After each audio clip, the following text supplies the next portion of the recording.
Video बन रही है, ये वीडियो बन रही है। तो बता दो हम कहाँ पहुँच चुके हैं। ऑटो 1 मिनट में बताता हूँ भाई। मैं बताता हूँ, कसम से बड़ी मुश्किलों में पहुंचे हैं यहाँ तक। पहुँचे हैं यहाँ पे। ये डिसाइड करने वाला मेरा भाई था यार।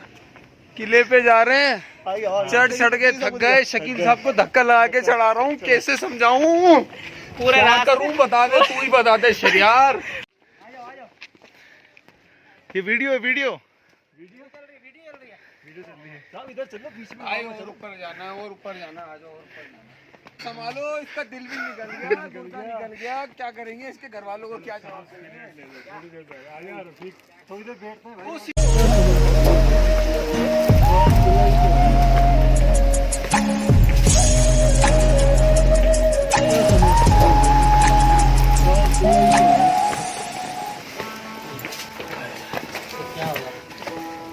बोलते थे मूड कम मारो।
पे जाने से पहले थोड़ा सा इस किले की तारीख़ी पस मंज़र बता दूँगा, फिर उसके बाद हम आहिस्ता आहिस्ता रूम्स की तरफ बढ़ना शुरू करते हैं।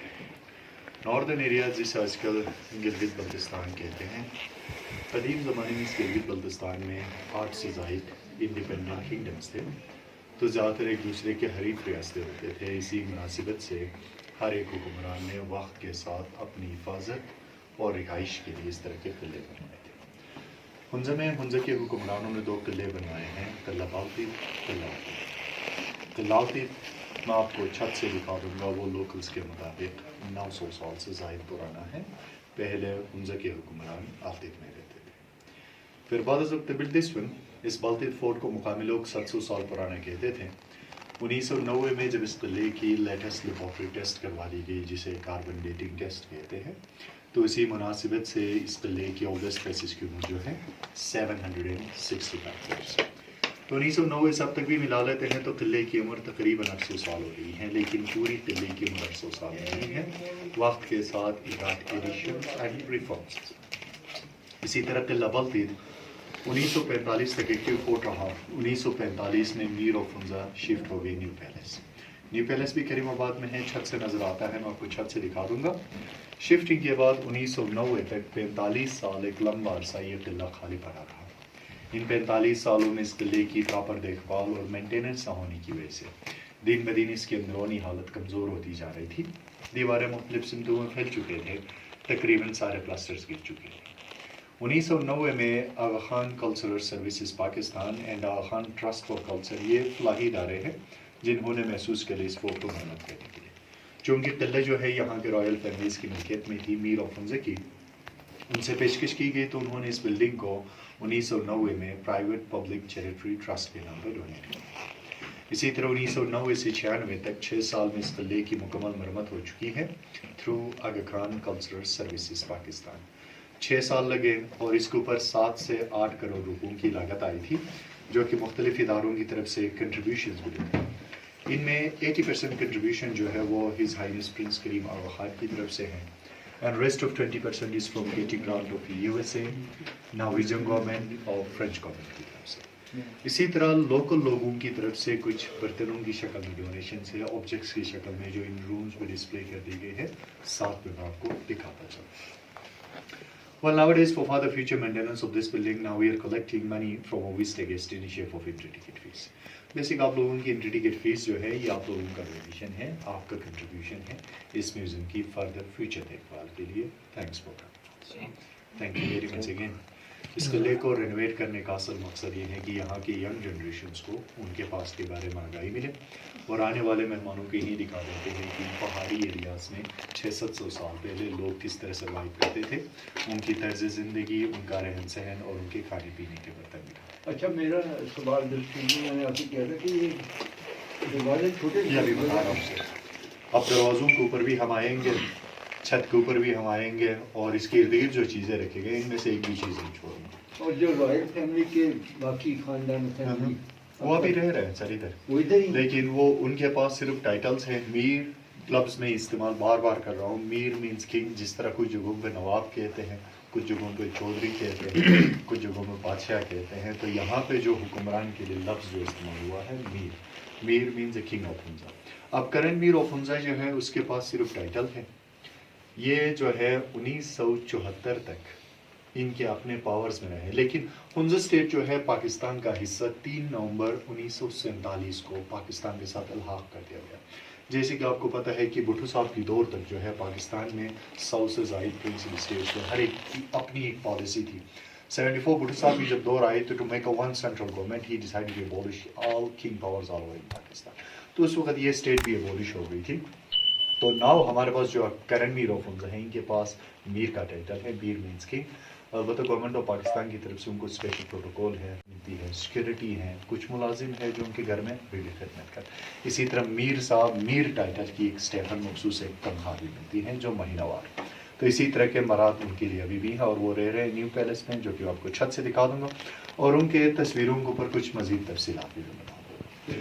इसी तरह ये रूम जो है उस ज़माने का रिसेप्शन रूम है, लॉबी है, यहाँ गेस्ट को रिसीव करते थे और यहीं पर फिर लोगों से टैक्सेस भी वसूल करते थे। टैक्स हुंजा में बात ट्रेड होती थी, अनाज गंदम की शक्ल में टैक्सेस देते थे। तो उन टैक्सेस को स्टोर करने के लिए फोर्ट के अंदर कुछ इस तरह के गंदम के गोदाम हैं। ये गले की गोदाम है, तकरीबन 9 फीट डीप, 6 बाई 6 स्क्वायर। इसमें से निकालने के लिए बच्चे को रस्सी सीढ़ी की मदद से नीचे भेजते थे और इसी के ज़रिए से निकालते थे। ये वाहिद एक्सेस थी। इस एक्सेस को तंग रखने का मकसद ये था कि आसानी से कोई निकाल न सके, चोरी न कर सके, for security point of view. और इसी तरह के 7 मजीद गंदम के गोदाम से इसके चारों तरफ। और तोलने के लिए ये पैमाने इस्तेमाल करते थे, डिफरेंट साइजेस के बकेट्स, इनकी मदद से तोला। सफ़र के लिए हॉर्सेस, ये हॉर्सरल है। और कुकिंग के लिए, हंडी पकाने के लिए पत्थर के हांडियाँ इस्तेमाल करते थे। ये नरम पत्थर से तैयार की गई हांडी है जिसे तराश के, लेकिन इस जैसे हांडी को गर्म करने में तकरीबन 1.5 घंटे लग जाते थे और इसमें गर्माइश जो है 4 से लेकर 5 घंटे तक कंटिन्यूस रहती थी। ये हीट को एब्जॉर्ब करता है। इसी तरह डिफेंस हंटिंग के लिए तीर और कमान इस्तेमाल करते थे। ये जो डिज़ाइन है इन्हें मंगोलियन डिज़ाइन कहते हैं, कंपोजिट वो है डिफेंस हंटिंग के लिए। अब हम यहाँ से आगे बढ़ेंगे। आगे बढ़ने से पहले इन छोटे दरवाजे के बारे में कुछ तफसीलात बता दूँगा। छोटे दरवाजे भी हैं, छतलों भी हैं। जैसे कि आपको पता है कि नॉर्दर्न एरियाज़ गिलगित बल्तिस्तान, गर्मियों में यहाँ पे इंतहाई खुश्क गर्मी होती है और सर्दियों में इंतहाई खुश्क सर्दी होती है। उसकी वजूहत ये हैं कि northern areas surrounding with 3 big mountain ranges, Himalaya, Hindu Kush, Karakoram की बड़ी दीवारें हैं। साउथ की तरफ से जो मानसून हवाएं आ जाती है वो रास्ते में ही हिमालयन रेंजेस रोक लेती है, जिसकी वजह से मानसून की बारिशें इस तरफ नहीं होती हैं। इसी वजह से यहाँ पर खुश्की ज़्यादा है। गर्मियों में खुश्क गर्मी तो सर्दियों में खुश्क सर्दी। खुश्क सर्दी इतनी ज़्यादा कि सर्दियों में उस वक्त -30 तक भी टेम्परेचर चली जाती थी। अभी भी -15 -20 तक नॉर्मली चली जाती है। तो रूम टेम्परेचर मेंटेन रखने के लिए बिल्कुल छोटे दरवाजे रखते थे और छत भी लो रखी जाती थी और मोटी दीवारें रखते थे, इनमें रूम टेम्परेचर मेंटेन रख सके। और छोटे दरवाजे का फ़ायदा ये भी था कि इन दरवाज़ों में से मुश्किल से एक ही टाइम पे एक ही बंदा गुजर सकता है। दुश्मनों को रोकने में भी आसानी होती थी और जो कोई भी गर्म आ जाए वो एहतरामन झुक कहा जाए। इन्हें रिस्पेक्टिव डोर्स भी कहते हैं। सो प्लीज़ अपने सर का खास ख्याल रखना आप लोग। तो गर्मी में टेम्परेचर क्या टेम्परेचर सर अगर सनी ज़्यादा, लेकिन टेम्परेचर कुछ इस तरह से कि जो धूप आ जाती है वो एकदम स्किन को जला देता है। जिस तरह सर्दियों में खुश्क सर्दी की वजह से स्किन जल जाती है, लेकिन किसी अगर सायादार इलाके में या कमरे के अंदर हम चले जाते हैं तो फिर वो नॉर्मल महसूस होती है, यानी कि बहुत कम पंखा इस्तेमाल होती है। पंखा आजकल यूज़ होना शुरू हो गया, वो भी ग्लोबल वार्मिंग की वजह से थोड़ी सी टेम्परेचर इंक्रीज। आप अंदाज़ा कर ले कि पंखा इस्तेमाल करने की ज़रूरत नहीं पड़ती है, तो मीन्स के नॉर्मल। लेकिन धूप में आप बैठेंगे तो एकदम स्किन को जला देता है, क्योंकि एक तो हम हाइट पे हैं, थोड़ा सा सूरज के नज़दीक भी है, और नमी ना होने की वजह से एकदम स्किन को जला देता है। इसी तरह सर्दी कुछ इस तरह से कि अगर आप ज़्यादा ठंड में रहेंगे तो एकदम ये स्किन जल जाता है ठंड की वजह से। तो इस तरह की सर्दी और इस तरह की गर्मी यहाँ पर होती है इन हाई एरियाज़ में। तो अगला जो कमरा है ये उस ज़माने का जेल है, जिंदान। तो जिंदान के अंदर स्पेस इतना ज़्यादा है, उसके बारे में तफसीलात में यहीं पर बता दूंगा, फिर जेल से हो तो हम आगे गुजरेंगे। जैसे आप जेल के अंदर दाखिल होंगे तो इसके अंदर अभी आयरन ग्रिल्स और स्टेयर्स लगाए गए हैं एक्सेस के लिए। सो इस फोर्ट की मरम्मत से पहले न तो इसके अंदर आयरन ग्रिल्स थे न स्टेयर्स होते थे। मुजरिमों को अंदर दाखिल करने के लिए रस्सी और सीढ़ी इस्तेमाल करते थे। ये ग्रिल्स के नीचे काफ़ी डीप है और 5-10 दिन कैदियों को यहाँ पर कैद करते थे। फिर उनमें फर्दर पनिशमेंट्स में कुछ को सजाई मौत मिलती थी, कुछ को जलावतन करते थे, और जो जंगी मुजरिम होते थे उन्हें स्पेशली चाइना खस कर लेके जाते थे और उन्हें गुलामों की शक्ल में फ़रोख्त किया जाता था। स्लेव ट्रेड होती थी। वेल, सर का ख्याल रखते हो। हम इस जेल खाने से होते हुए अगले रूम की तरफ बढ़ते हैं।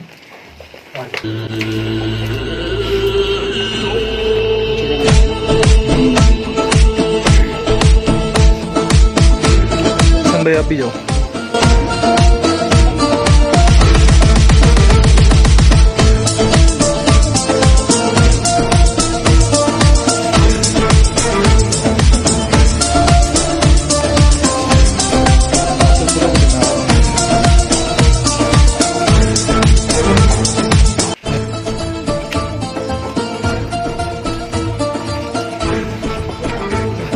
चलो जी। इस तरह के कपड़े अमूमन शादियाँ, फेस्टिवल या फिर दरबार के लिए इस्तेमाल करते थे। चलो चलो चलो आगे बढ़ो। देख के आना। आम खवातीन के लिबास, आम खवातीन के लिए वुलन गाउन, लेदर के जूते, विंटर्स के लिए मार्को और कैलेंडर इस्तेमाल करते हैं। थर्ड वन जो है ये भी वुलन गाउन है, but this one is fine wool. इसके ऊपर जो डिज़ाइन बनाए गए हैं ये कश्मीरियन डिज़ाइन है। 1930 में जो है ये हुक्मरान के लिए गिफ्ट आई थी पुनियाल के हुक्मरान से। ये 1930s का गाउन है और ये रॉयल गाउन है। और बैक साइड की तरफ ये 3 वर्ल्ड मैप्स हैं। ये ब्रिटिश लाइब्रेरी की तरफ से हमें डोनेशन दी। डायरेक्टली इनका कोई ताल्लुक नहीं बनता है पहले से। फर्स्ट जो मैप है ये 13th सेंचुरी का वर्ल्ड मैप है, लैटिन लैंग्वेज में है। सेकंड जो है वो 1550 का है, फ्रेंच लैंग्वेज में। और जो लास्ट मैप है वो north west frontier of India का मैप है, इंग्लिश लैंग्वेज। बाकी रूम जो है ये बेसिकली गार्ड रूम थी। यहाँ पे संतरी बैठते थे। इन होल्स से नीचे की तरफ निगरानी रखते थे। Actually these are the defensive holes. और ऊपर जो शेल्फ्स बनाए गए हैं उनमें एरोज को रखते थे और साथ में जो हैंडल्स हैं इनमें बोझ को हैंड करने के लिए तीर और कमान। ये अगला दरवाजा कुछ ज़्यादा ही तंग है, प्लीज़ सर का ख्याल रखना है। सर बचा के ये सारी तारीख मंगलों की बता रहे हैं।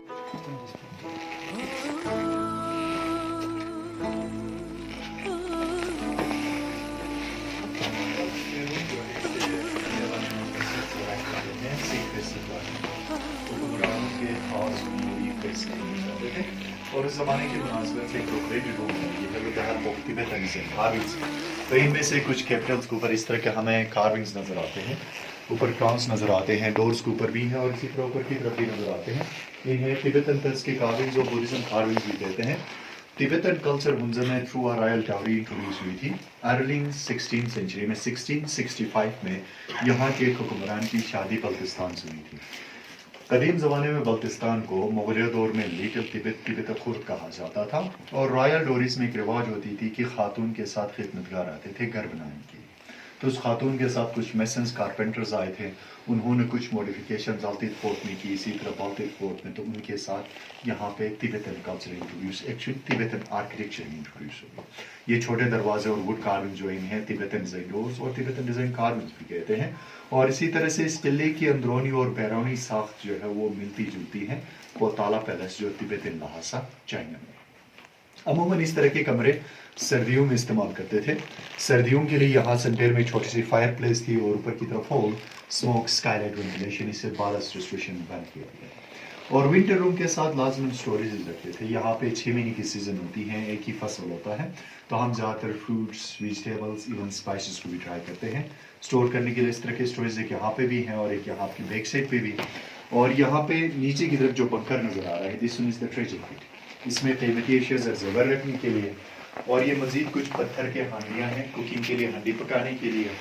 और ये कालीन जो है ये 100 साल से ज़ायद पुरानी कारपेट है। More than 100 years old carpet is a handmade natural dye and sheep carpet। ये उस वक्त समरकंद बुखारा से लाई कारपेट है। और सराउंडिंग में नीचे बिछाए गए ब्लैक एंड वाइट जो कारपेट से ये हमारे लोकल प्रोडक्ट्स हैं। इनकी प्रोडक्शन लोकल सतह पर भी होती हैं। ये बनते हैं बकरी के बाल और याक के बाल से। इसी तरह बैक से शोकेसेस में जो बर्तन हैं, इस तरह के बर्तन वक्त के साथ कश्मीर से लाई हुई चीज़ें हैं। दीज आर द कश्मीरियन प्रोडक्ट्स, इनमें मशरूबात रखने के लिए। अब हम नेक्स्ट की तरफ चलेंगे, रॉयल किचन लंगरखाना की तरफ। प्लीज एहतियात से सर का ख्याल रखते हुए सर बचा के लिए बीच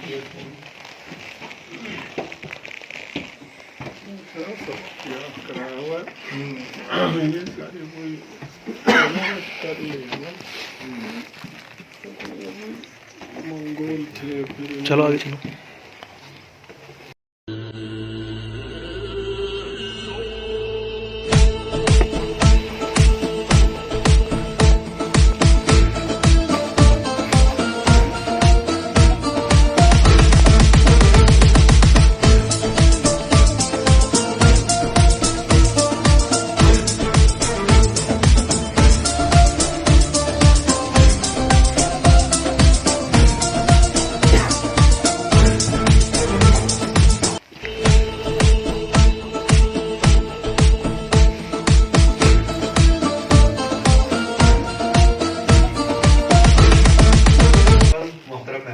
ये रूम जो है उनका रॉयल किचन है, लंगर खाना। यहाँ पे कुकिंग करते थे और इस किचन में ज़्यादातर 3 किस्म के बर्तन हैं, पत्थर हैं, लकड़ी है, लोहा।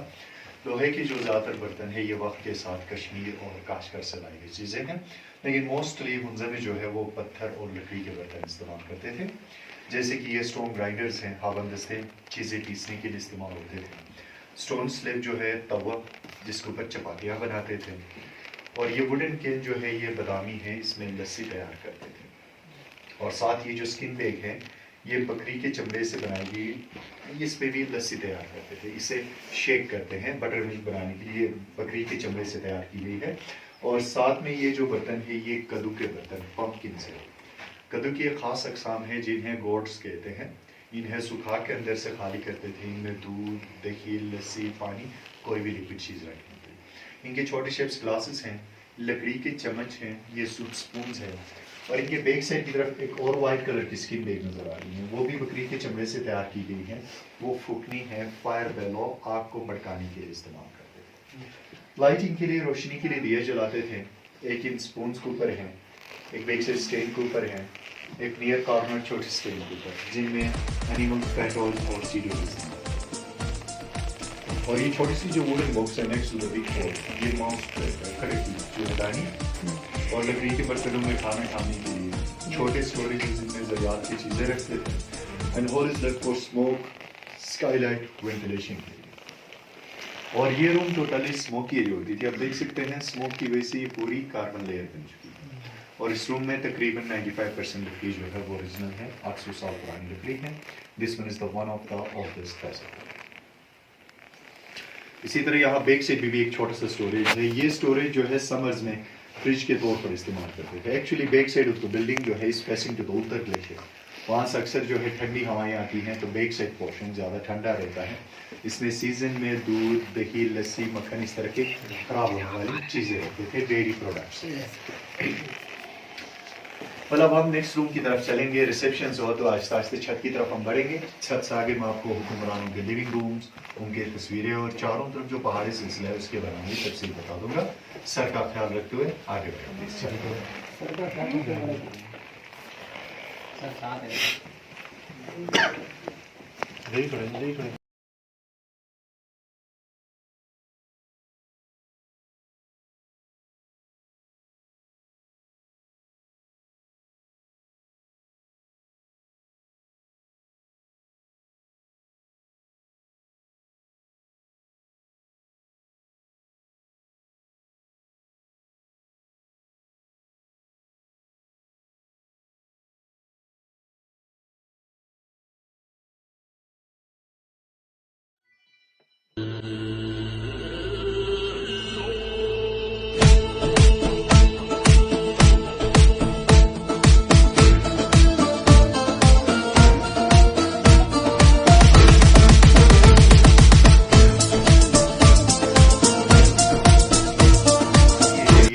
हुक्मरानों की दरबारी एरिया कहते हैं, समर कोट। ये हुक्मरान का तख्त था, हुक्मरान बैठते थे, इसके इर्द गिर्द उनका काबरीन हजरात यहाँ पर फैसले लेते थे। और ये कदीम ज़माने के पोलो स्टिक्स, पोलो बॉलिंग की कौमी खेल होती थी, जो फ्री स्टाइल में आज भी खेली जाती हैं विदाउट रूल्स एंड रेगुलेशंस। और ये दोनों तरफ हिमालयन आइबेक्स के होने से सेंटर में मार्कोट जैसी पहाड़ी बकरे ये इन पहाड़ों में पाए जाते हैं। और ये चारों तरफ जो पहाड़ी सिलसिला नज़र आ रहा है ये काराकोरम का सिलसिला है, और इनमें कुछ पहाड़ हैं जिनकी बुलंदी 7000 मीटर से ज़्यादा है। सराउंडिंग हुंजा एंड निगर। सामने की तरफ रकपोशी है, ये सतह समंदर से 7788 मीटर, 7788 मीटर है। And next to Rakaposhi Diran peak, back side पे जो राउंड टॉप क्लाउड्स थोड़े से निकल रहे नज़र आ रही है, तो दीरान इस 7200 मीटर, 7200 मीटर है। और अंदर की तरफ जो नज़र आ रहा है दो ब्राउन पहाड़ के बीच में बर्फीली पहाड़, ये गोल्डन पीक है 7027, 7027 metre.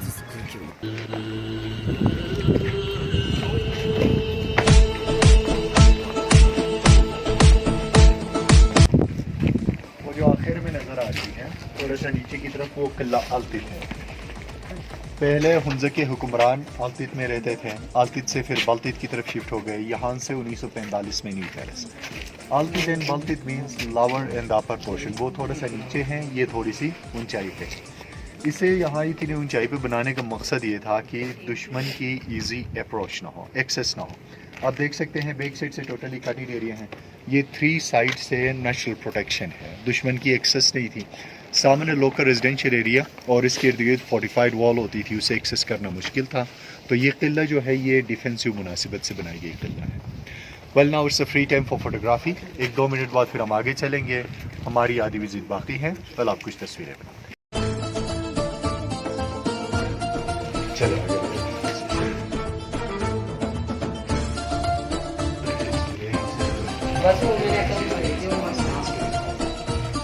Prince Karim Aga Khan का डायरेक्टली कोई ताल्लुक नहीं है, ना तो किले से ना हुक्मरानों से। तो basically his highness prince Karim Aga Khan के वेलफेयर ऑर्गेनाइजेशन से, जिसे एकेरियन कहते हैं, आगा खान डेवलपमेंट नेटवर्क, जो दुनिया में 32 ममालिक में काम करती हैं, ये health, education, historical places, micro financing के ऊपर काम करते हैं। ये इनका एक प्रोजेक्ट रहा है जो 1990 से 96 तक मुकम्मल हो चुकी है। और इस किले की रेनोवेशन की 80% donation his highness prince Karim Aga Khan की तरफ से है। और इसी तरह इसी इदारे ने किला अल्तित की भी रेनोवेशन की है। शिगरन कपुल फोर्ट जो बल्तिस्तान में है, लाहौर में वज़ीर खान मस्जिद, करंटली ये इदारा लाहौर फोर्ट के ऊपर काम कर रही है। इस one of the biggest project in Pakistan. और इनके दादा परदादा के पिक्चर्स है, 7 मील का पूरा शजरा भी लेगी। इस तरफ जो तस्वीरें हैं ये हुक्मरानों की तस्वीरें हैं। हुंजा के ऊपर 1000 साल एक ख़ानदान ने हुक्मरानी की है, जिसमें 24 से ज़ायद जनरेशन गुजर चुके हैं, लेकिन यहाँ पे कुछ की तस्वीरें अवेलेबल हैं। इस हुक्मरान की भी हुंजा में पहली तस्वीराती तस्वीर बनाई गई थी। मीर ग़ज़न खान अव्वल, सन ऑफ मीर शाह ग़ज़नफ़र, 1863 से 1886 तक हुंजा के रूलर रह चुके हैं। इनके बाद इनके बेटे मीर सफदर खान 1886 से दिसंबर 1890।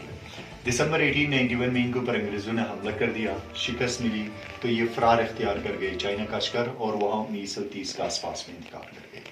चंद महीनों बाद अंग्रेज़ों ने इनके जगह में इनके छोटे भाई मीर मोहम्मद नज़ीम खान को हुक्मरान बना लिया। सितंबर 1892 टू 1938 जिन्होंने हुंज़ो के ऊपर 46 साल हुक्मरानी की। इन्होंने अपने दौर हुक्मरानी में इस फोर्ट के टॉप पोर्शन में कुछ तब्दीलियाँ करवाई। उन तब्दीलियों में चूने की सफ़ेदी हैं, कलरफुल ग्लासेस हैं, पैनल विंडोज़ हैं, कश्मीरी एंड डिज़ाइन सीलिंग्स। इसी तरह इनके बाद इनके बेटे हैं मीर गज़न खान सेकंड 1930-1945।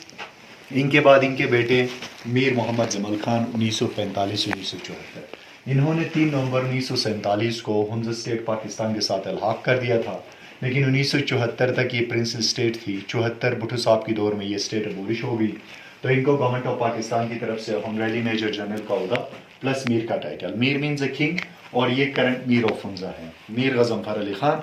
ये बिल्डिंग इनकी मलकियत में थी। इन्होंने 1990 में इस बिल्डिंग को प्राइवेट पब्लिक चैरिटी ट्रस्ट के नाम पर डोनेट कर दिया था।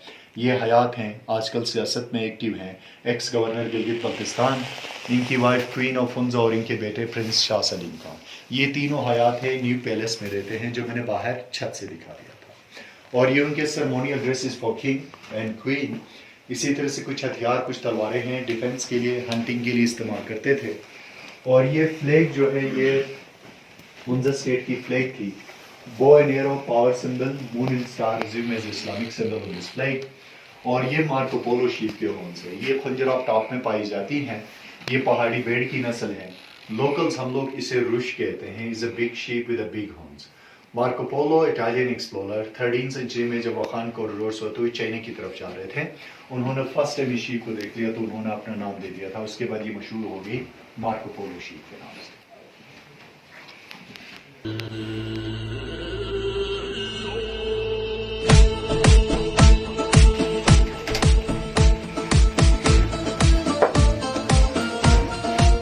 ये रूम जो है this one is the royal summer bedroom, गर्मियों का कमरा। फर्नीचर, चारपाइयाँ इस्तेमाल नहीं करते थे, फर्श भी सोते थे, सिंपल बिस्तर बिछाते थे, जो कि अभी भी हुंज़ा वैली में 80% जो लोग थे they preferring to sleep on the floors. We are not using furniture in houses.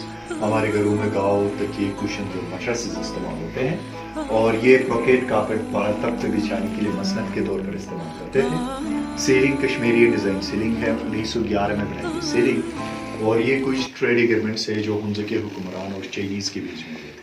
हुंज़ा की ऑफिशियल लैंग्वेज फारसी, एक से फारसी और एक से चाइनीज़ में है। और ये एनेक्सेशन लेटर की कॉपी है। 3 नवंबर 1947 को मीर ऑफ हुंज़ा ने through a telegram Hunza state Pakistan के साथ अलहाक किया था। ये उसी टेलीग्राम की कॉपी। नेक्स्ट अपन बालकनी की तरफ चलेंगे।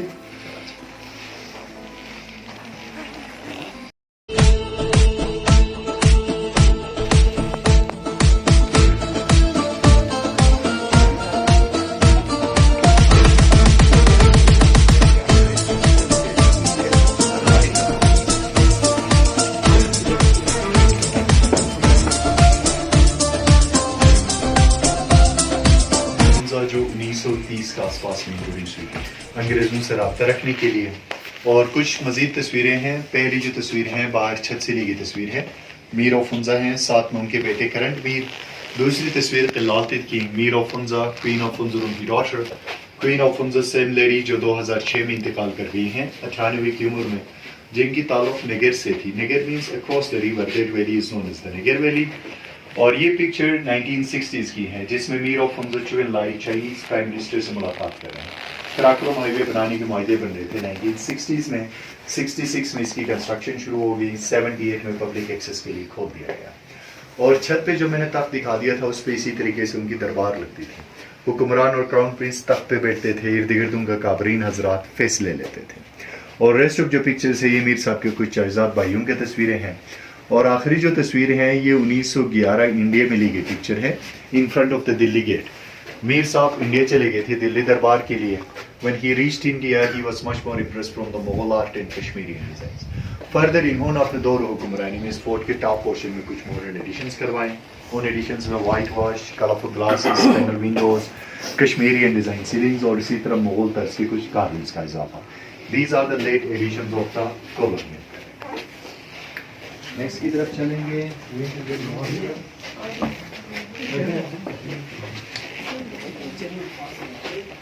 ये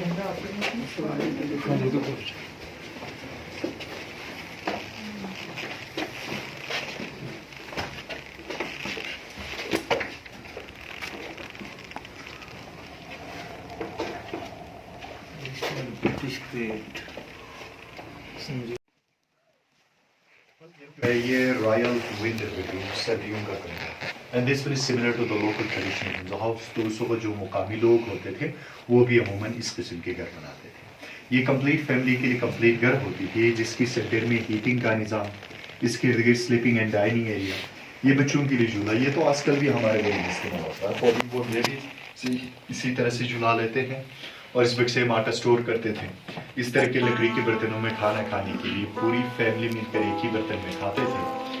छोटे स्टोरेजेस जिनमें ड्राई फ्रूट्स ज़रियात की चीज़ें रखते थे और इन शोकेसेस में कुरान पाक के कलमी नुस्खे 300 साल पुरानी, ये 200 साल पुरानी है, कुरान पाक के कलमी नुस्खे हैं। तो आगे जाके क्लोज देखना चाहते तो वहाँ से भी क्लोज जाना।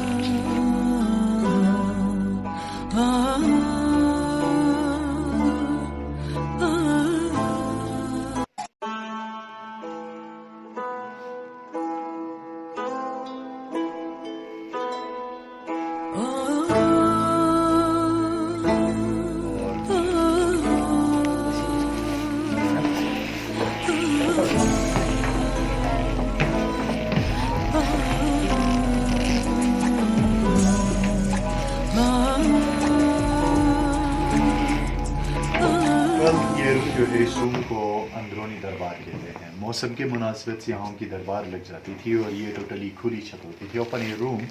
और ये हमारा आउटडोर म्यूज़िकल इंस्ट्रूमेंट्स है जिन्हें आजकल भी यूज़ करते हैं शादी ब्याह फेस्टिवल्स में। और साथ ही चाइनीज़ पेपर करेंसीज़ की कॉपीज़ है। 1920-23 में ताशकंद की तरफ से इस तरह की करेंसी इंट्रोड्यूस हुई थी ट्रेड के लिए। और ये कालीन जो है 200 साल पुरानी चाइनीज़ खुतन कालीन है, हैंडमेड, नेचुरल डाई और केमल वूलन है। और ये रशियन गन्स डिफेंस हंटिंग के लिए। और ये कलरफुल ग्लासेस जो है ये 1911 के एडिशन है जिन्हें French film glasses, stain glasses, handmade glasses कहते हैं। इनमें कुछ ओरिजिनल तो कुछ रेप्लिका। well इसी तरह से ये बड़ा जो दरवाज़ा है ये इस किले की इमरजेंसी एग्जिट कहते हैं। फ्रंट साइड से प्रॉपर एंट्रेंस होती थी, हंगामी हालतों में निकलने के लिए उन्होंने इमरजेंसी रास्ता रखा था। अब टूर कंप्लीट करने के लिए हम एक साइड से इंटर होते हैं तो दूसरी साइड से निकल जाते हैं। ये किले की आखिरी रूम है। आई होप आप लोगों ने अपना टूर एंजॉय किया होगा। Thanks for coming and thanks for listening me also. Thank you very much again. अगर आपने यहाँ बैठ के 1-2 तस्वीरें बनानी है तो वहाँ बना के फिर यहाँ से नीचे की तरफ जाए।